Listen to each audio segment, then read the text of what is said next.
Welcome everyone. Today we have our another new episode, and we will discuss on climate technology. Definitely, this is the part of COP27. COP27 is very important, especially for emerging economy. We already know that developing nations they get some good commitment from developed nations, and definitely technology is important. And we try to share technological knowledge uh, around Asia Pacific. We have our representative from Asia Pacific from Malaysia, Madam Mohammed. Thank you for joining for today's sessions. Beside that, we have our world famous speaker, Mr. David Schumacher and Mr. Rob Enderle. First, I would like to give chance Mr. David Schumacher. Yeah, hello, Sharif. Glad to see everybody here this morning. Well, it's morning here, evening there. Hard to change those speech patterns. Anyway, climate tech, that's our discussion for today, which is a pretty broad term. I thought I'd look it up and see what different definitions of it had to say, and they seem to deal around the idea of combating climate change by mitigating greenhouse gas emissions.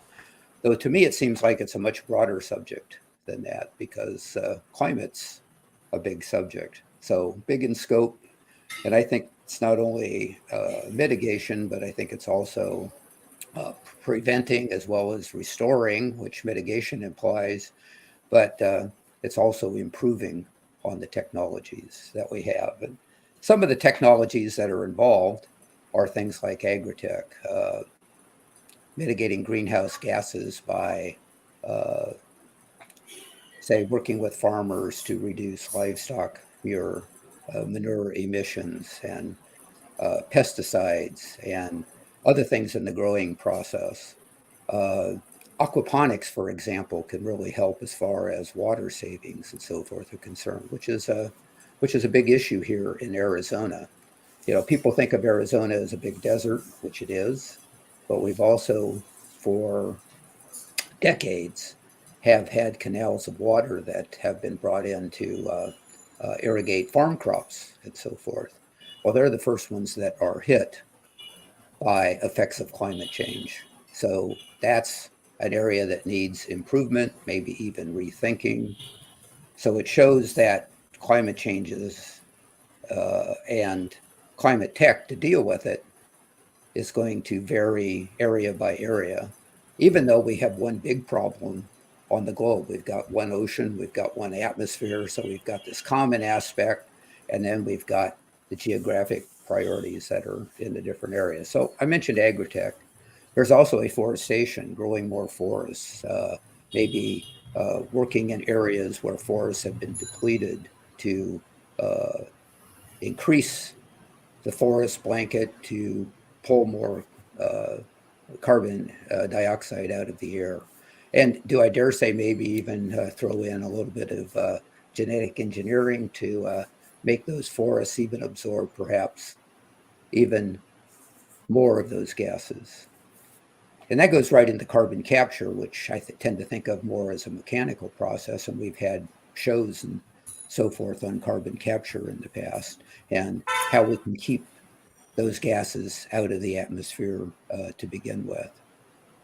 And then an area that I find that's very fascinating is geoengineering, uh, using different. Uh, I wonder if I can present something here. Let me see if this works.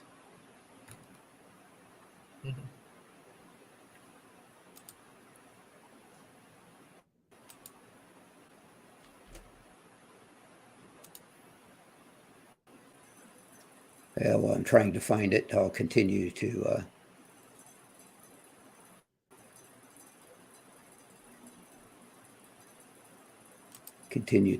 talk here. Well, no, I guess I can't find it, so I'll just let that go.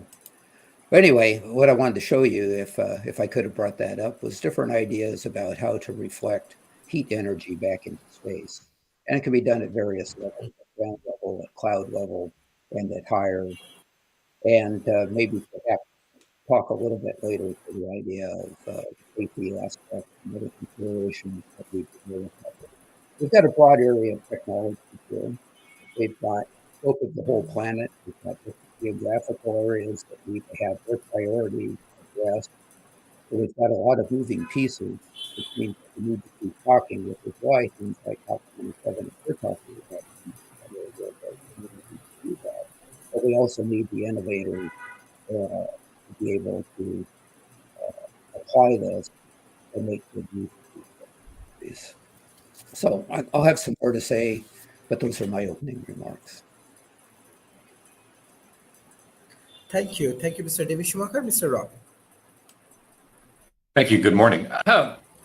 Well, when it comes to climate technology, there are kind of two classes. There's the class of climate technology where you're using to directly fight climate change. The underlying concepts are ways to block out parts of the sun, which again seem to be rising in popularity at the moment, as well as methods to actually control the weather through a variety of means. And then the others is how do you mitigate the impact of climate change, and much of that was what David was talking about. And the place to look, and the issue with the first class is it's heavy in cost, low on return. The problems with climate change are largely being created by two countries, China and the United States. China, about 50% of the greenhouse gases come out of China, about 25% come out of the United States. The rest of the world's the other 25%. So if those two large countries don't do much, it's hard to argue that smaller countries need to step in and solve the problem. They just aren't going to have the scale, the size, or the impact positively that the larger countries have negatively. And so arguably the country that should carry most of the load is the country that's generating most of the problem, which would be China, followed by the United States. So the combating climate change is problematic because you're asking the world to solve a problem that's largely being created by two countries, and certainly being unwilling to do it as those two countries have been unwilling to do to make a meaningful change as well.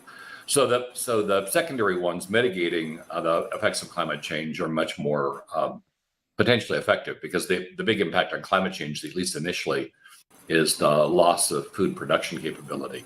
If you can't produce food, your population moves, and the United States is being hit pretty heavily at the moment by climate refugees, people coming from Central and South America, where farming has become unviable, trying to move north and into the United States, creating largely a political catastrophe here. So the initial way to try to fight this probably should be food production, and where you look to who leads in food production would be the Netherlands. The Netherlands is the second largest exporter of food after the United States, and it's about the size of one of the United States, Maryland. And it got there because, well, there are two arguments. One, it got there because going back to the 1870s, it kind of controlled spice trade and was aggressive on agriculture. But in the Second World War, much of the Netherlands starved, went into famine, and the reaction to that was to become a leader in food production. And when you go to the Netherlands, for instance, and to produce a pound of tomatoes, any place in the world, takes about 28 gallons of water. Except for the Netherlands. The Netherlands, it takes half a gallon of water to produce that same pound of tomatoes. And that's because they are leaders in vertical farming, leaders in robotics, leaders in effective fertilization. There's fertilization that doesn't do a large amount of collateral damage to the land around it due to runoff, and fertilization that doesn't damage the ecosystem by killing both friendly and unfriendly pests, or insects. So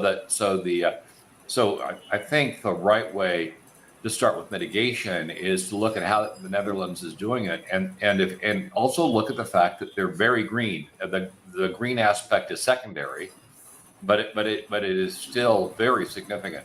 They have aggressively been able, even though they produce a lot of beef, they've aggressively, through feed management, reduced the amount of methane gas the cows produce. Plus, they're one of the leaders in lab-grown meats as well, getting away from the cows altogether, and going to a different method of producing the medium, which is both arguably kinder to the cows, but also much less likely to produce methane gas. So in the end, they are doing a better job of both mitigating the problem by the reduction of greenhouse gas and mitigating the effects of the problem by producing large amounts of food, second only to a country that's far larger than them.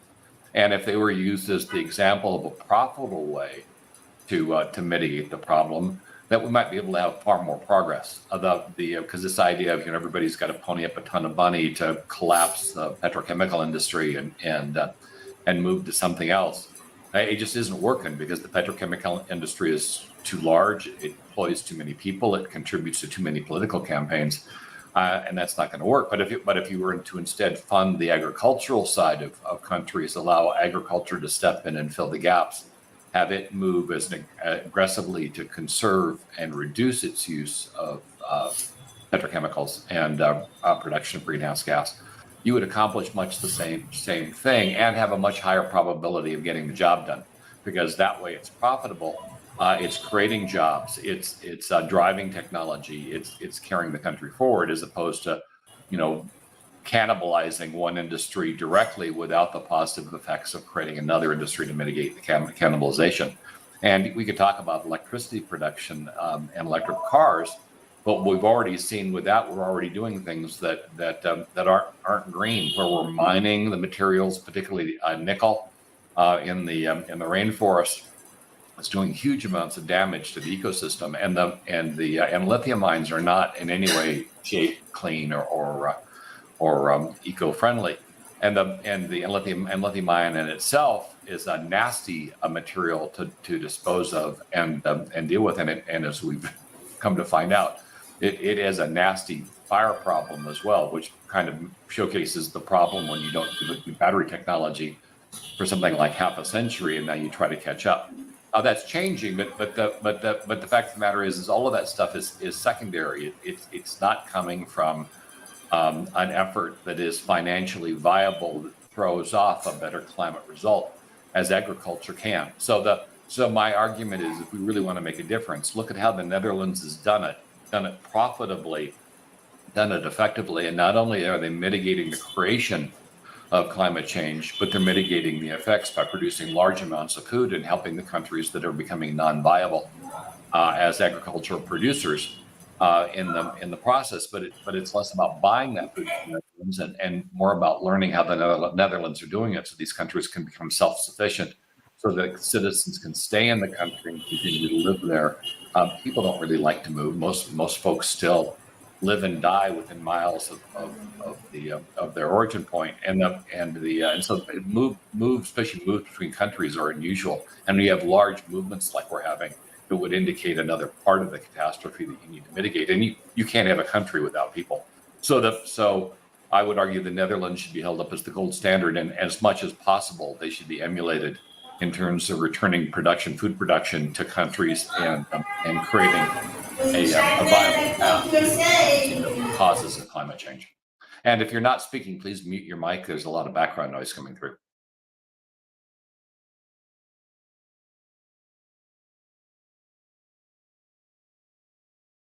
Sharif, you might want to pass to the next speaker. Yes, thank you.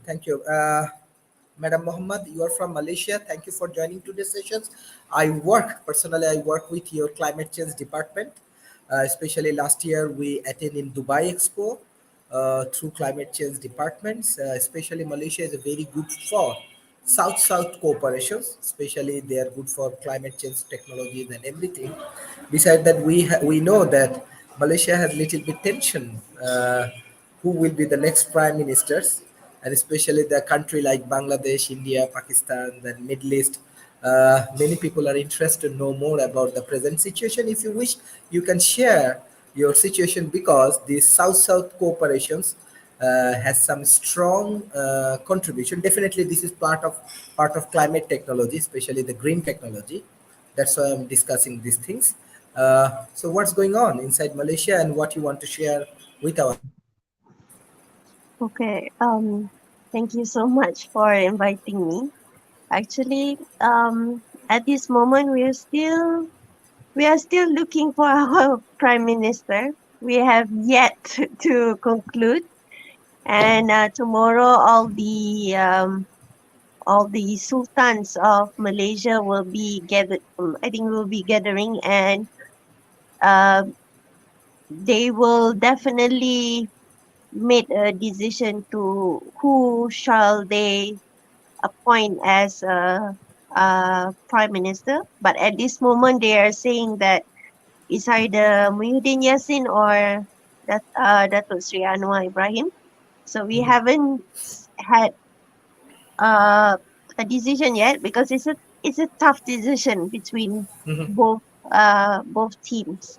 So I can't say that I'm keen to looking forward for both of them because I'm not so sure how they will proceed with our climate change technology and how are they going forward.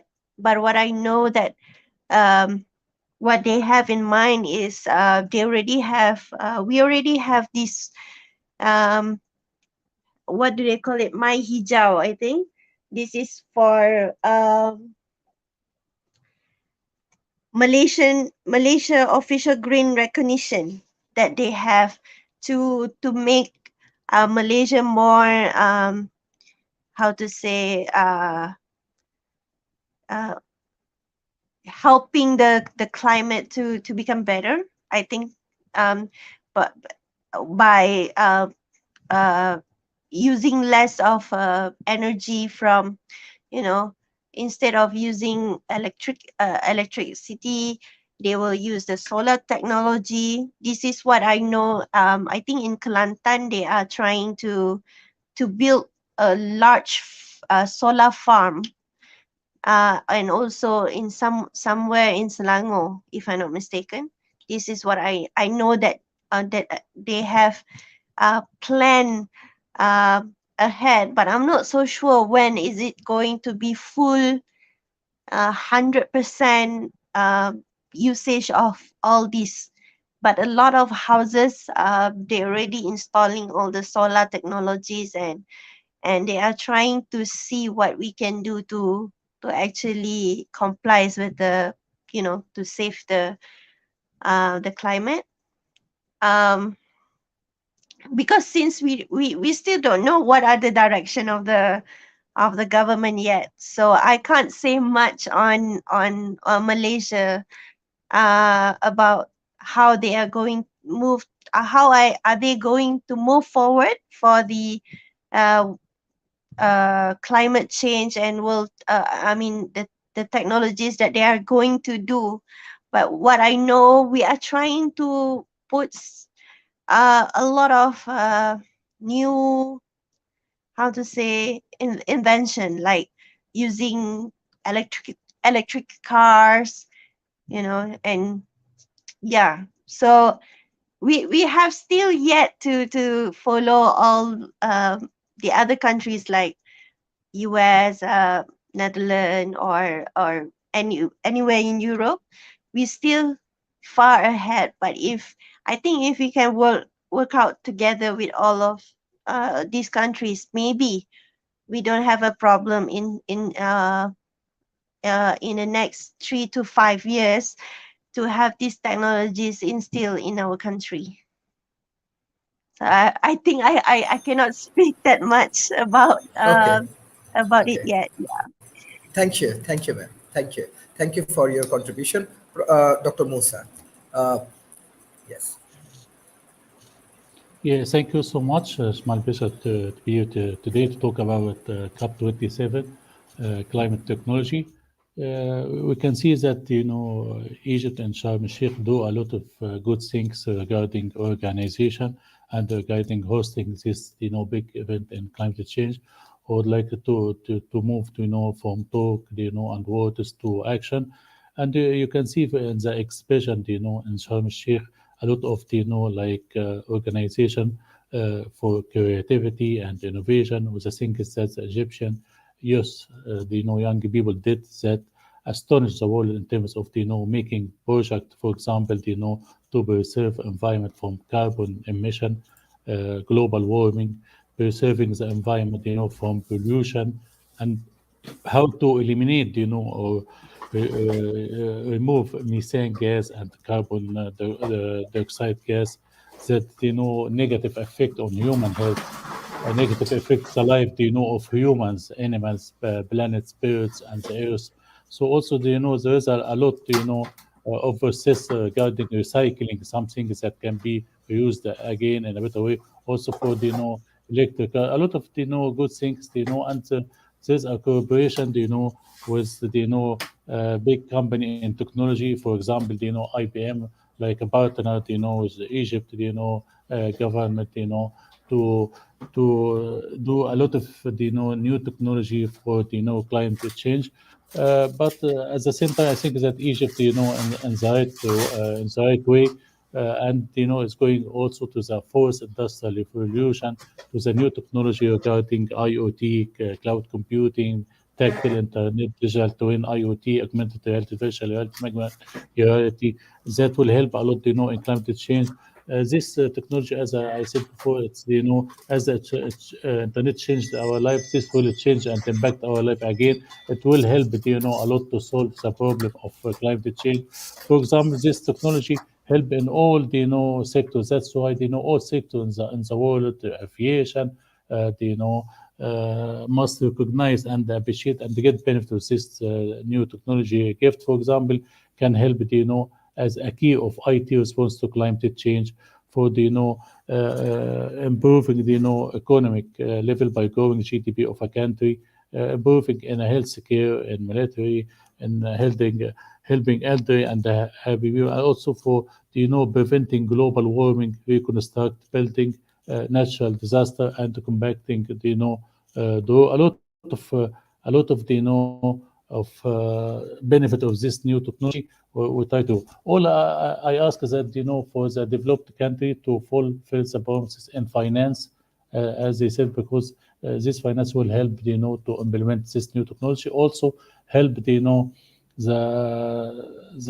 developing country to know how, to know this technology, to for adopting this technology, not only in Asia, America, Europe, but also in African and Arab country. It will help a lot, and we wanted to use this technology for restriction, for a peace, not for a war, for the, for building, not for destroying, and also use this technology to help people, not to replace people.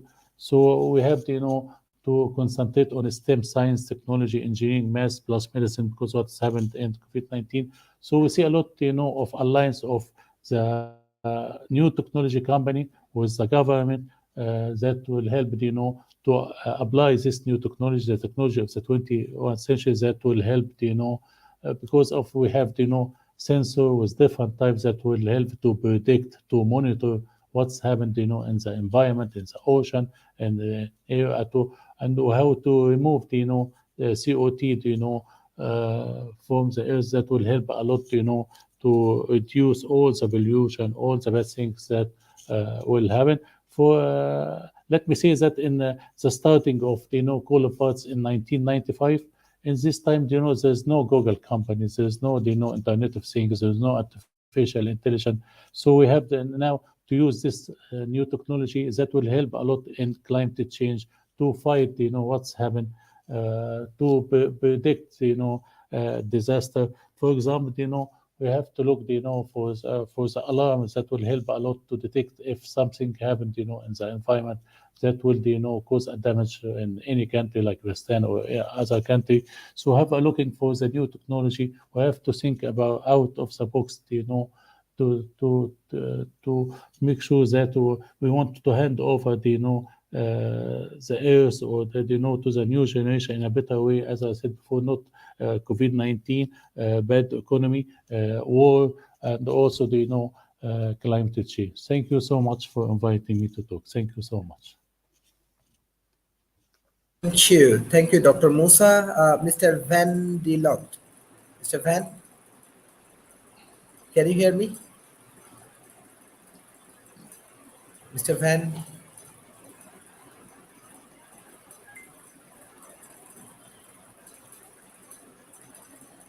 In that situations, I want to give chance Mr. David Schumacher. You are from Transhumanist Party, and I know there are many scientists. They innovate technology.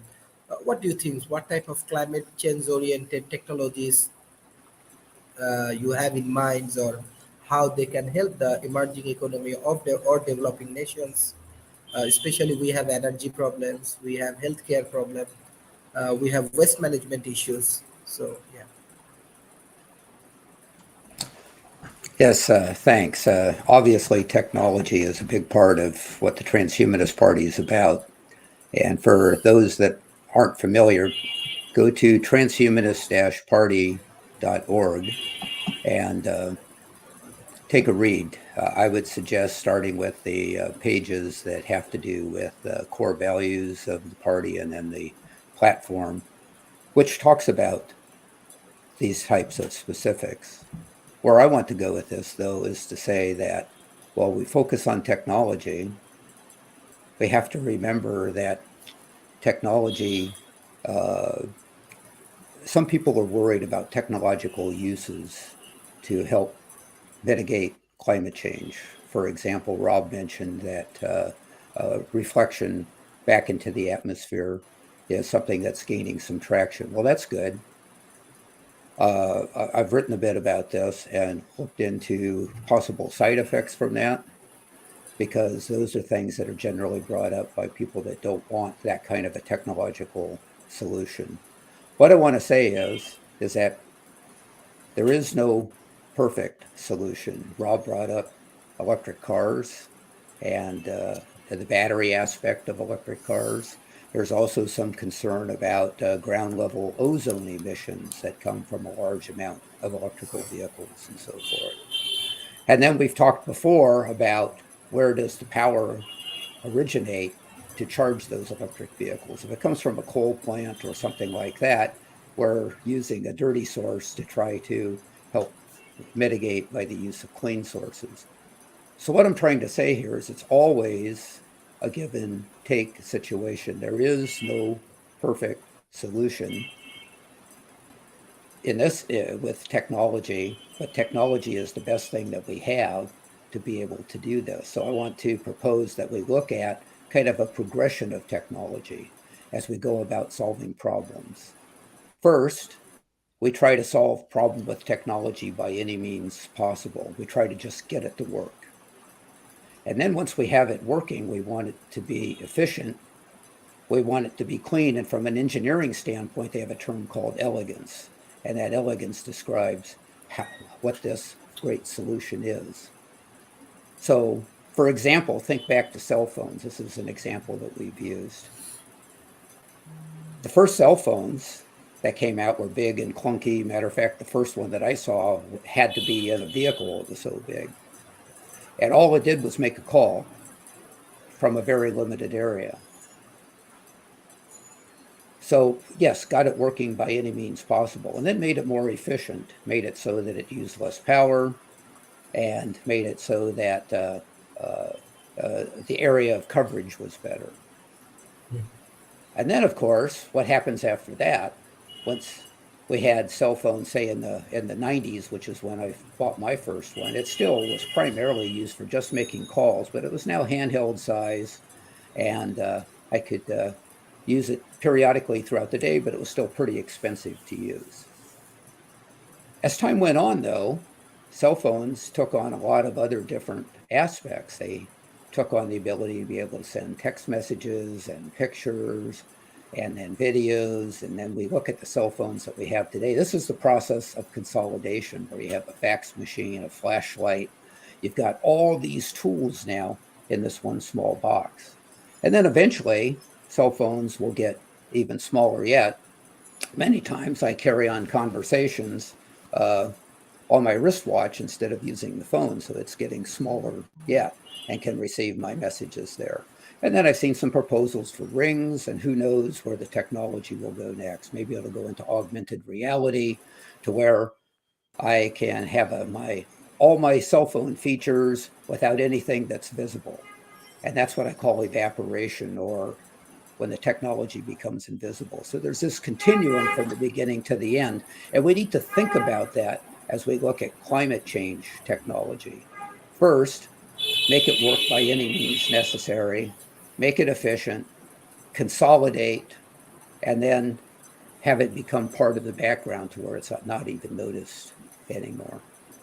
So somewhere along that continuum is where we need to continue to push on with each one of the individual technologies, whether it be in the use of more electricity, whether it be in the use of reflecting solar radiation, whether it be in the use of 21st century nuclear to be able to offset a lot of the petrochemical industry.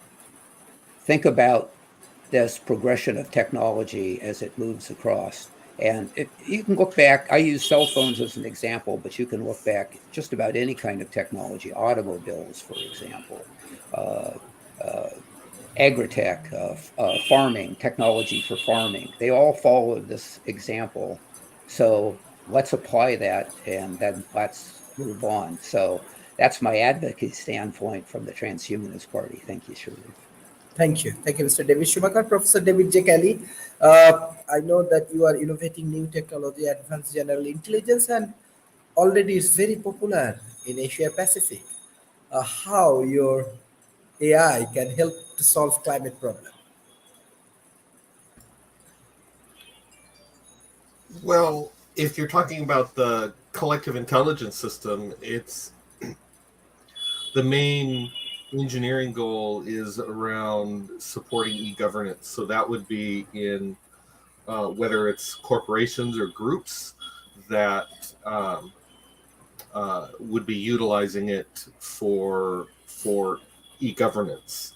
If it's capable of doing research independently, so if you wanted to have it work on this problem in particular with climate change or whatever it is, you can do that, and it could support groups in doing that.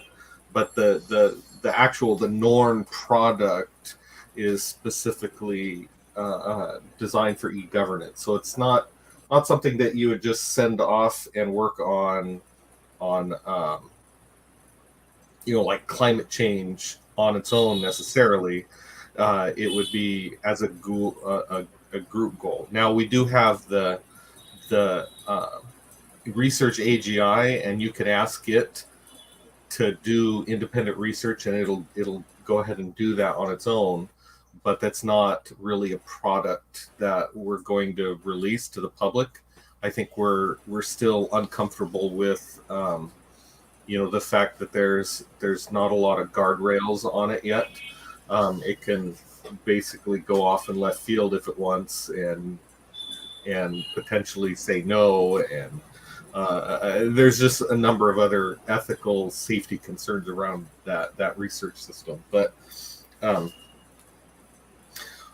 what I would hope in with the Norn product is it's really about allowing people to function as a collective superintelligence within organizations.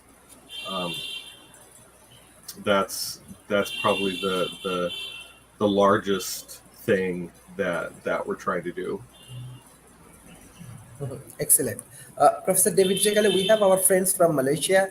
They have a political challenge. Tomorrow their sultans, their king actually take decision who will be prime minister for Malaysia. So your AI can help to solve this kind of critical problem? Well, it could. Like if you were to put it in like a corporation, you could use like Norn to actually replace like a CEO or something, where it actually makes it's capable of making all the decisions and running a corporation or organization. And you could apply that to a country just as well.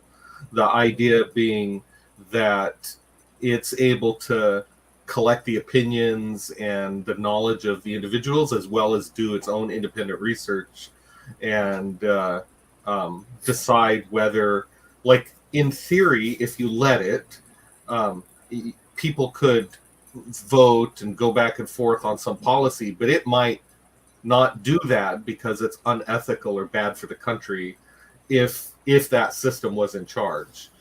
Whether you're using it just kind of in a simple e-governance model with voting, or where it's actually, or if it's actually in charge, it would be capable of doing the job of some of these executives or politicians. Excellent. Actually, Dhaka University, we are working with Dhaka University, especially their political science department. They are very much interested to do research on collective superintelligence. So I want to welcome you, Madam Muhammad. So we have solutions here. So I believe that Mr. David Jekali, maybe tomorrow his AI can help your sultans to take a good decision for your country. So yeah, AI and human can work together and solve critical problems. Am I right, Professor David Jekali? Yeah, I think that's part of where we ensure that AI doesn't like destroy us, is that we learn to work together with intelligent AI systems and solve problems together. Excellent, excellent. Mr. Van, what you want to add? Very interesting discussion today. Can you unmute, please? Yes. You can hear me well, all of you? Yes? Okay, I'm happy. Yes, I like it very much. I think it is in line what I said yesterday. We have this kind of system. It's a free talented system, the free open source software. We have much excellent software which is competing or sometimes better than commercial software, which is just for free. And it's also a product of collective intelligence. I think if we think about several ways of administrating the country, I have the feeling democratic is the best. I'm not completely sure about it, because some say you can't, if the mass is too big, you should have more an autocratic system because, the democracy doesn't work. But listening to your people, I think, is always important. And using collective intelligence, yes, this is a great thing. I just had some other thoughts going in line with reducing the waste in the world. Instead of going by car, Rob Endery, I'm from Holland. I'm from Holland, but I got here in Poland to marriage and love. But going on bike is a superior solution. Until a radius of 25 kilometers, most Dutch people go on the bike to their office. They don't need to go to a sports school. They can relax before they meet their partner at home. And it's a tremendous reduce of waste and CO2. Furthermore, in my teaching of in the Enlightened Leadership Academy, slowing down. We do everything too fast. We are so much concentrated on big numbers, and we should be concentrated more on quality. Quality is more lasting, it is more durable, and it is an attention from our own hearts and minds. And we can recultivate that. We have gone to mass, but the amounts are not the most important thing. They don't give either the satisfaction, nor do they give responsible use of our environment. And in that line, I think my last remark is to use less and to slow down. You usually have to become more happy. But becoming more happy with less is an internal experience which you must cultivate. And also such experiences you can cultivate by repetition. So this is my thinking about how to reduce waste in the world and help with better energy.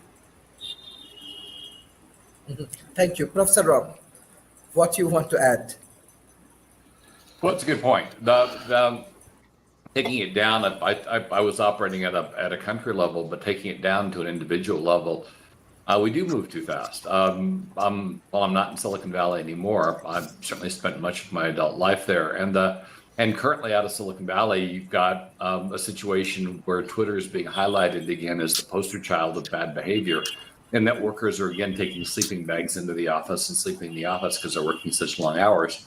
They don't have time to go home and eat and sleep, so they just eat in the office, sleep in the office, and they've gone from workers to indentured servants, which is not sustainable. It's certainly hard on the employees and who are leaving in droves, either voluntarily or involuntarily. And now the only miracle of Twitter is how the hell are they keeping the doors open? Because losing that many people, that company became non-viable days ago. So focusing on personal well-being is important, and we have a culture in the West that things equal status, and so this constant acquisition of things, the biggest house, the most cars, the fastest whatever, the most expensive what if, and we end up, and I've known a lot of really rich people during my life, and most of them have been miserable. They spend much of their life managing all this crap that they've purchased and not really enjoying things. I remember interviewing one of the top venture capitalists years ago, and he went on and on about, and he was retired. He went on about nobody really respected him anymore. He had an office in the corner, nobody talked to him. And all his wealth, his friends were enjoying it more than he did. And I was thinking at the time, saying, well, you might want to learn from that. Get rid of all the toys and just play on other people. You other friends that are billionaires. Why don't you go play on their toys? Be one of the guys that's enjoying the stuff as opposed to one of the guys that's having to own and maintain it. But that's not the mindset. And so often the way to do things to live better is to live more frugally. It's not just to save money, it just lowers life's complexity. And in fact, the amazing thing here, and much of the world, of course, we're dealing with massive increases in costs at the moment. Inflation is a bit out of control through much of the Western world. And all you got to do to cut back on inflation is buy less. I mean, that really the government has a few tools to deal with inflation, but individually, we certainly can. If gas prices are way up, the point is just don't drive as much. And that will allow prices to come down. And for those people that do have to drive and can't cut back, their prices will go down, because if the people that don't have to drive stop consumption, then the gas prices mitigate. And so that's something that everybody arguably could do, and do better than the government can do, because raising interest rates has a significant amount of collateral damage, as we're currently seeing with the here in the United States with the massive layoffs. And being unemployed is certainly far worse than not driving as much as you otherwise would. But we don't operate countries like this, and we don't individually think like this. And perhaps we really need to start from the basics and rethink how we value what it is we do, and spend more time doing things that are good for our mental health, and not constantly going out and going on shopping sprees. Amazon's great. I get addicted to it as well, but we don't really have to have a present every day. And a lot of the online stuff, that's how they get you is it's like Christmas every day. And so you're out buying stuff, which ends up going into your garage and with the materials going into landfills. So perhaps the right way to look at this, and once again, I've been looking at the Netherlands as the gold example, though Finland, as the country that's still ranked as the one with the happiest people, should also be used as just an example of a country that's well run. It's the environment is dark. You should have an entire populace of depressed folks, and that's not the case, because the government's doing its job, and and focused on things that. And by the way, taxes aren't low there. The taxes are not the root of all evil. But when government does its job, you can create an environment that's incredibly good for its citizens, and that really should be the overall focus. And perhaps the best way to address climate change is help people do what's right, both individually and collectively, and then we can make real progress. But it starts with lowering our consumption. If we can lower our consumption substantially, we can address a whole lot of problems, moving from both inflation to climate change. Oops, we lost Sharif again. Yeah, it looks like we did.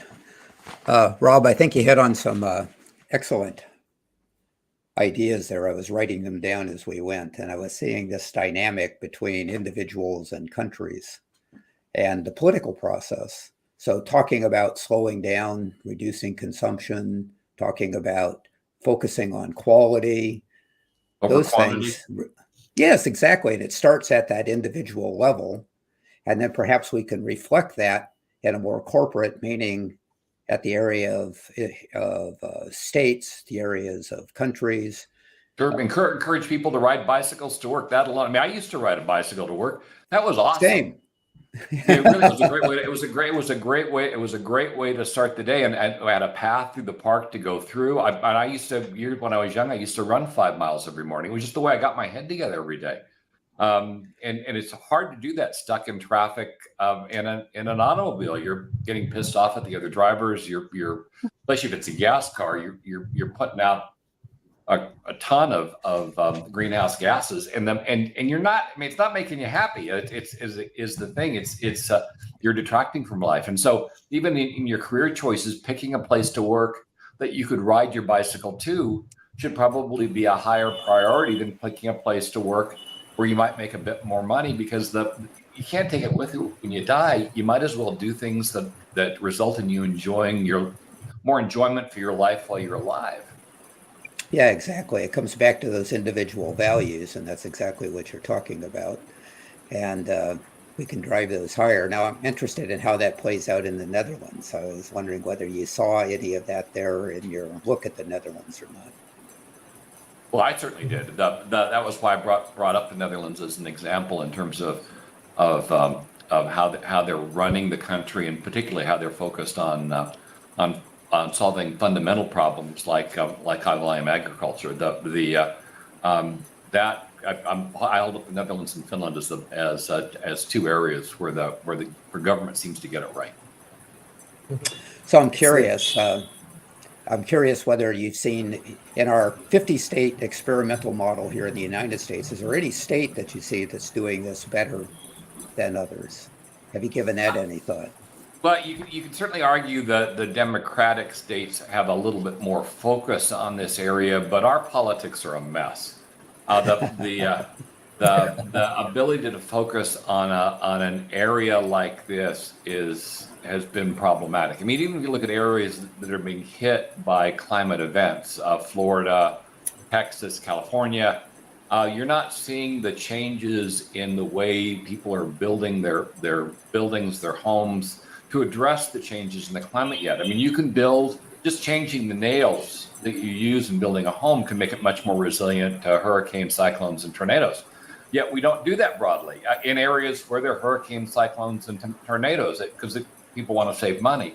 And so we'll see these catastrophes come through, and the same houses that were leveled in the last catastrophe are leveled again. And why you would even live in a mobile home in an area that's going to get a tornado or a hurricane is just beyond me, because it's just going to go through I mean, you're going to be homeless. But yet we don't do that. I go back to Disney years ago, and it was while I was working there. I had the House of the Future, and it was made out of fiberglass. And the story of it, and I was there when they tore it down, is they came in one day with a wrecking ball to take this thing down, and that wrecking ball came swinging in, hit that house, and it bounced like it had hit a wall. I mean, there's no damage to the house whatsoever. They had to cut it up with chainsaws to take it apart. It was so sturdy. So that was back in the 50s. Why don't we just build houses like that? They certainly hold up to high winds, and it was built up so it would stand up to floods. And it was small and very efficiently designed, so you could do in a house of around 1,000 square feet, which you would typically require 2,500 square feet to do. So smaller, more efficient. It was well insulated for its time and incredibly sturdy. Yet did we adopt that building methodology? No. We continue to build stuff the way we'd always done it. And it just seems silly. We don't seem to be learning from even our recent experiences and how to do stuff better. These industries hold on, lumber industry in particular, hold on to a particular area like nobody's business, even though it really no longer makes sense in a lot of areas to use lumber. We've got 3D printed houses. When a place is leveled, we can put up a 3D printed house for something like 1/10 of the manpower and at 3 to 10 times the speed.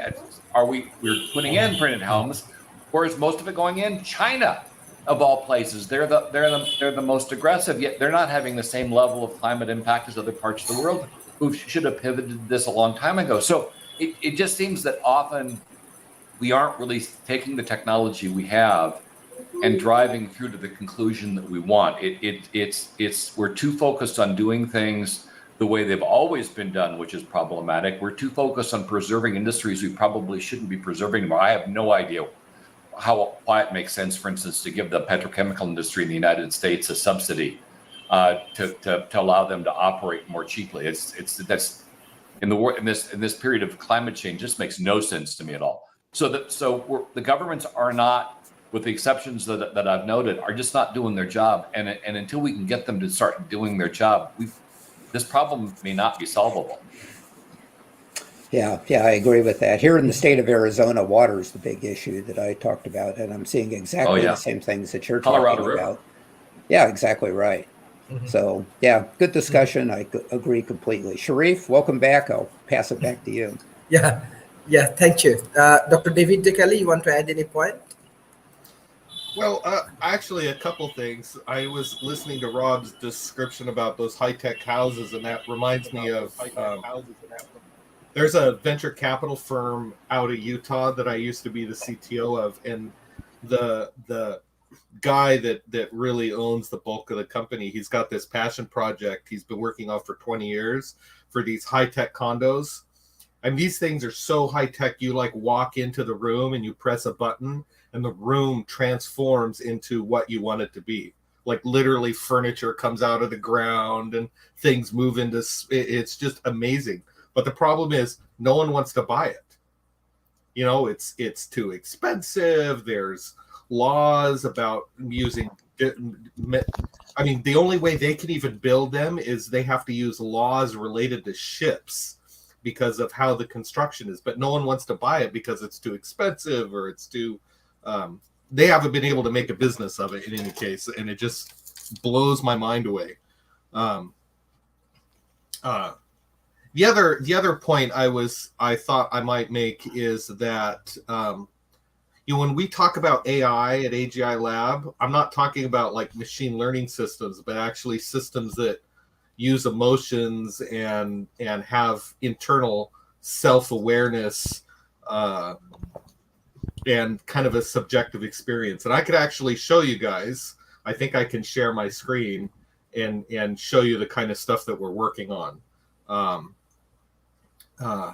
To kind of drive that point home that we're talking about AI systems that experience things subjectively and are able to make these kind of soft human-like decisions.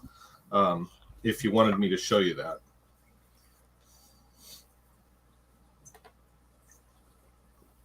Sharif, that would be a question for you. Yes, you can share. I'm waiting for. Okay, let's see how this works. Sharing scripts, easiest with 2 monitors. Share screen. Entire screen, share.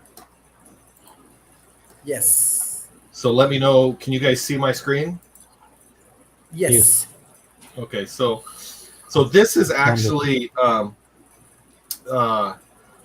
it's a research system. It's using almost 1 million CPUs across the internet. It's using just a mind-numbing amount of computing power. But the global workspace, the cognitive architecture is running on this local machine. Yes. And it's got to compile the global workspace. So in this system, it's a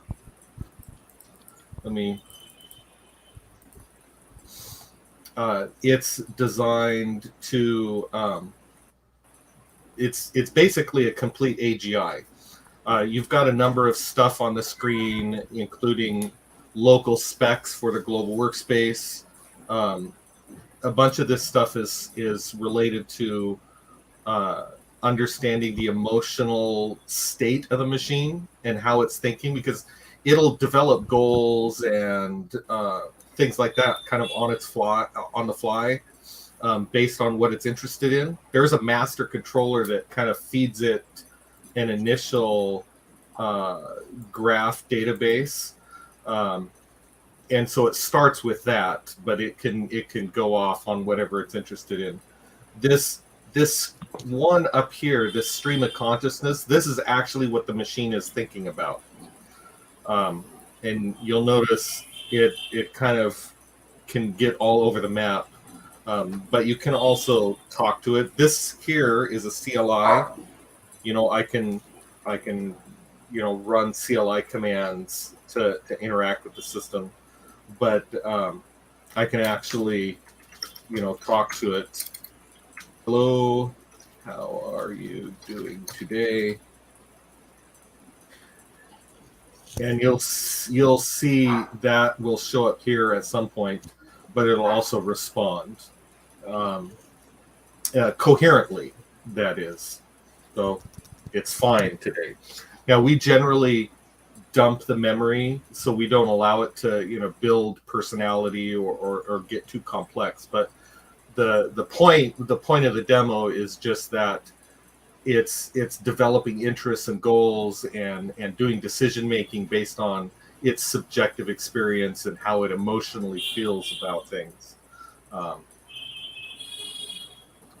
Anyway, I just thought that would give better context to the kinds of systems we're working on.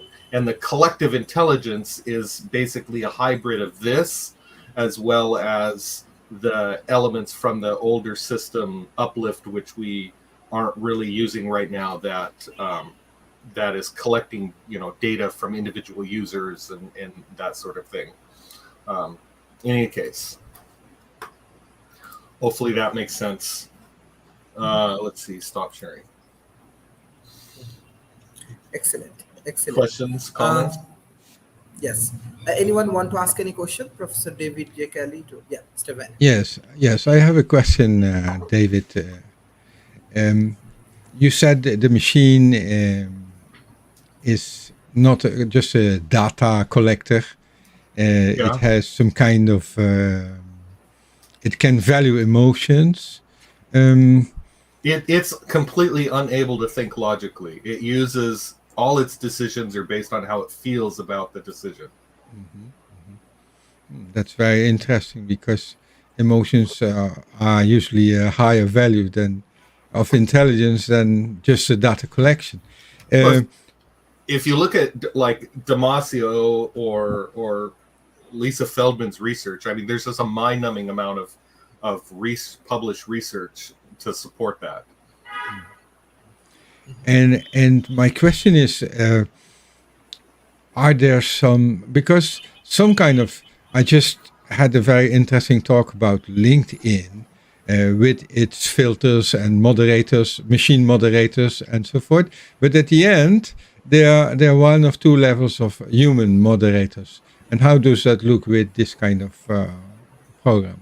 This system could replace a human moderator easily.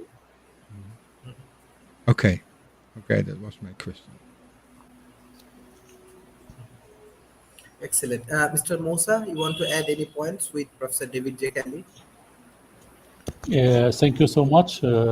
Thank you for all amazing speaker.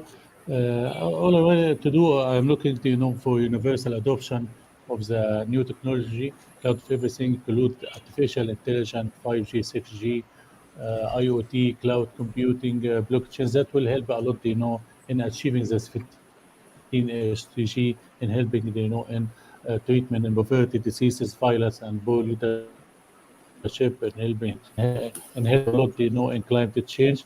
And also, I would like to add that nuclear also can help. You can use nuclear in, in peace, not in war, and help in, climate crisis. So nuclear is already part of the solution, and the nuclear, will continue to be in the past.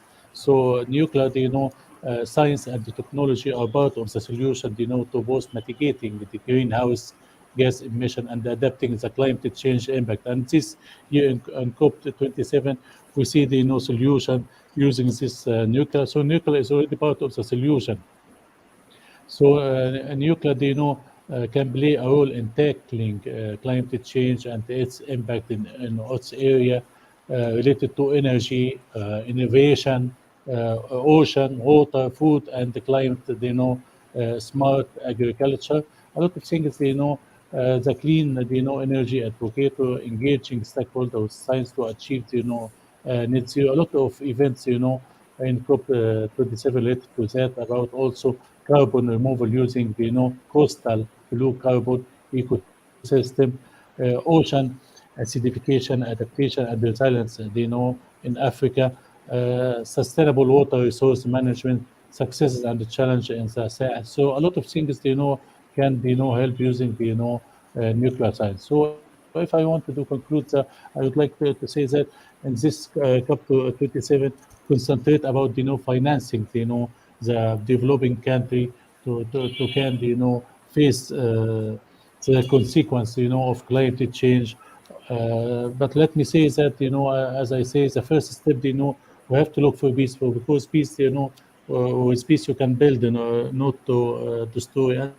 And we are also looking for the second, step, finance. I think the first step, peace, and second step, finance, related to each other. If we can, succeed, in a spirit peace, so it will help save a lot of money, spending, in war, in weapons, and a lot of things. So we have a money for universal adoption of the clue T technology, and not only in Asia, America, and Europe, but also in Africa.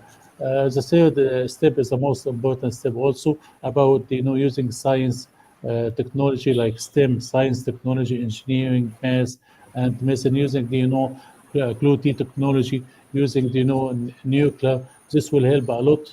All of this, to hand over, the earth in a better way to the new generation, not in COVID-19, not in bad economy, not in a war, not in climate change problem. Thank you so much for to be with you today. Thank you so much. My pleasure to be with you Thank today. you. Thank you so much. Thank you.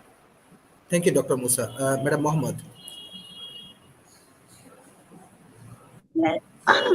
um, I, it is interesting to be joining in this forum.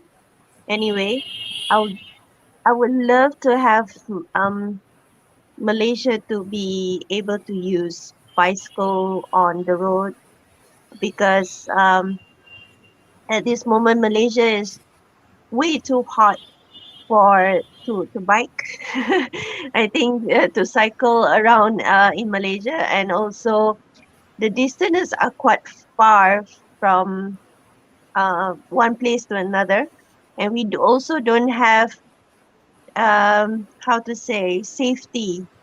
I think at the moment the government are trying to make our country with full of highways and roadways and stuff, so that we can easily goes around Malaysia faster.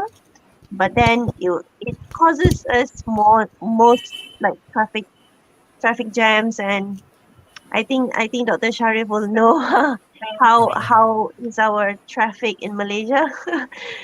It's very bad, and it's very insecure if you want to take a cycle to go anywhere. So hopefully, whatever that we are discussing, maybe maybe we can bring these ideas to our government, talking about using AIs to make the decisions, or using AIs to help them to um, make it a lot of easier decision for the next future of Malaysia. And also, I think that whatever you guys are sharing, it's really one of the good knowledge that we also should need to learn from, especially from the European countries, that is especially Netherlands and Belgium, that is using all these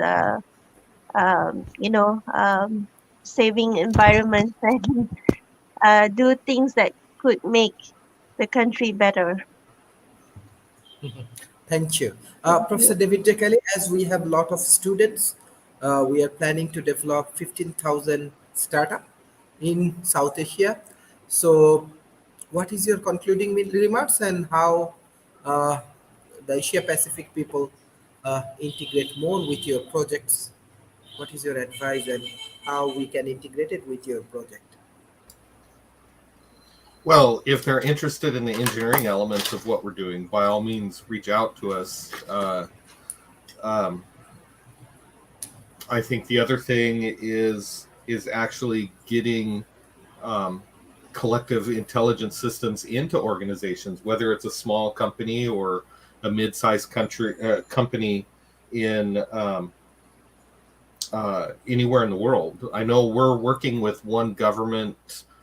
A government in Europe and one in one of the Caribbean islands, where they want to adopt these collective intelligence systems because it can help them. Like with the one in the Caribbean island, the system, the older system actually wrote a high-level plan for the country. I think it was like 14 pages that was completely auto-generated by the machine itself on how they can fix their tourist industry and economic changes, and it just a whole set of sweeping policy changes to help them weather the economic storm. And these kinds of collective systems, I mean, right now, a lot of what we're doing is not so much about making money, but just demonstrating the technology to people. And if they want to get involved, great. Or maybe they want to build their own system. It wouldn't be bad to have a little more competition in the world, especially with these kinds of systems. And maybe someone can think of something better than what we're doing, which would be just great. I'd be happy to adopt a better methodology if someone can come up with it. Thank you. Sir David Schumacher, what's your concluding remarks? Well, another example of a good show on a timely topic, and I think we covered it from a lot of different angles. I enjoy coming on and speaking about what's important to me, but I also enjoy very much hearing from all the other different participants. And I was just noting quite the wide geographical representation that we had today. And I think that really adds to the conversation. So Dr. Sharif, thank you so much for putting this together. I appreciate it. Thank you. Yes, sir. Mr. Van, what's your concluding remarks? Can I unmute, please? Yes. Continue with this kind of useful discussions from different angles, from different countries. I think we should start on small levels. I heard the remark today, governments don't do it. It's true. It's not only true in one country, it's in all countries. The people must rise to awareness, to consciousness, and we must do it ourselves. I see a younger generation which is really standing up. They have no time for these problems which the world has, because it's their world now, and we must help them to make a beautiful world. And it's especially standing up with our intelligence and collecting intelligence. Having a collective intelligence is a great thing. Thank you. Dr. Musa. Yes, thank you so much. As I said, if you want to hand over, the earth, because we don't have only one place to live, to the new generation in a better way. The six steps, as I say, the first one is peace. Without peace, we cannot do anything. With peace, we can do anything, with cooperation. The second thing is finance. And I think, the second step, related to the first step, if we are in a peace, we will save a lot of money that is spent in a war, that is spent, in a weapons, that is spent in a conflict, inside country or revolution or something like that. And the third step, the most important, step is universal adoption, of new technology, of science, of STEM, of nuclear science, that use in peace in all the world, not in Asia, Europe, America, but also in Arab country and African country. This is the most important thing, to overcome the problems in global warming and climate change, to achieve the 17 SDG, to how to to tackle the two main kind problem, in poverty, diseases, violence, and poor leadership. Thank you so much for being with you today. Thank you so much. Thank you everyone for joining to this session. This is a really, really great discussions, and I just want to share that World Talent Economy Forum, we are working with 22,000 institutions around Asia Pacific. Uh, Naturally, the big countries, big corporation, those who are not interested to touch the peoples and the community, we engage with that kind of communities, and the people we engage with millions of people. We are planning, and we 100% getting support from the local ecosystem, not from international organizations or all of the big forum and big banks and everything.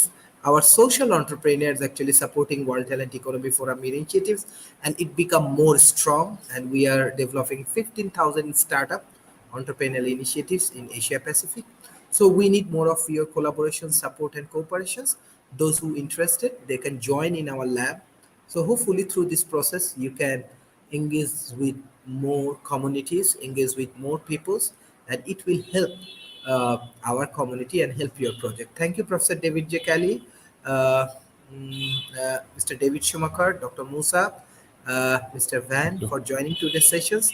I request all of our audience, please share our content as much as possible.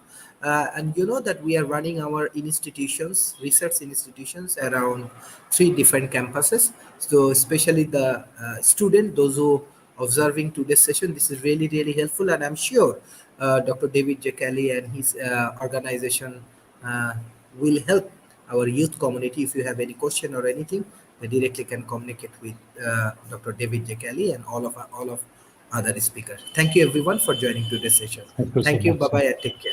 Thank you so much. Thank you. Bye.